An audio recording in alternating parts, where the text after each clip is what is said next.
আপনি কি জানেন, এক ঋষি এমন একজন নারীকে সৃষ্টি করেছিলেন যিনি ছিলেন রূপে গুণে অতুলনীয়, আবার পরবর্তীকালে তাকেই বিবাহ করেছিলেন। আপনার মনে চিন্তা ভাবনা আসতেই পারে, যখন কোনো পুরুষ কোনো নারীকে সৃষ্টি করে সেই সূত্রে সে হয় তার পিতা, কিন্তু কিভাবে তাকে বিবাহ সম্ভব?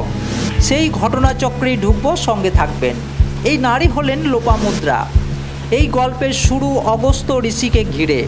তিনি শুধু তপস্বী ছিলেন না, ছিলেন দেবতাদের পরামর্শদাতা, ঋগ্বেদের ঋষি। জগতের ব্রহ্মচর্য রক্ষা করায় ঋষিদের সংখ্যা এত বেড়ে গিয়েছিল, গৃহীদের সংখ্যা কমে আসছিল। তাই তার ভারসাম্য রক্ষা করতে দেবতারা তাকে বলেন গৃহস্থ জীবন গ্রহণ করতে, যাতে সমাজে ঋষি ও গৃহীর ভারসাম্য থাকে। কিন্তু প্রশ্ন ছিল, স্ত্রী কে হবেন?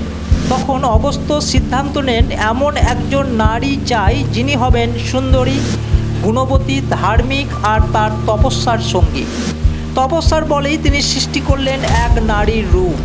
নারীত্বের সব গুণকে এক এক করে লোপ করলেন, মানে ছিনিয়ে আনলেন। সেই লোপ করা গুণের মাধ্যমে জন্ম নিল লোপামুদ্রা, এক অতি মানবী। তার নামেই লুকিয়ে আছে তার সৃষ্টির রহস্য। কিন্তু এখানেই শেষ নয়। অগস্ত্য সেই লোপামুদ্রাকে দিলেন রাজা বিদর্ভের কাছে। সেই রাজবাড়িতে বড় হলেন লোপামুদ্রা এক রাজকন্যা রূপে। পরে অগস্ত্যই তাকে বিবাহ করেন। কিন্তু অন্য আর একটি মত বলছে ভিন্ন কথা।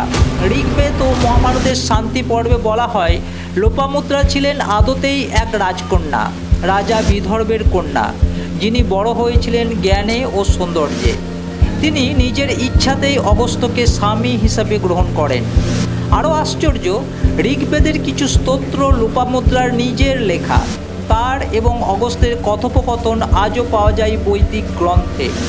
তাহলে প্রশ্ন, কে ছিলেন আসল লোপামুদ্রা? একজন তপস্যার ফলস্বরূপ সৃষ্টি হওয়া নারী, নাকি একজন জ্ঞানের অধিকারিণী রাজকন্যা? হয়তো এই দুই গল্পের মাঝে লুকিয়ে আছে এক চিরন্তন সত্য, নারীর আধ্যাত্মিক শক্তি, বুদ্ধিমত্তা ও ভূমিকার মর্যাদা।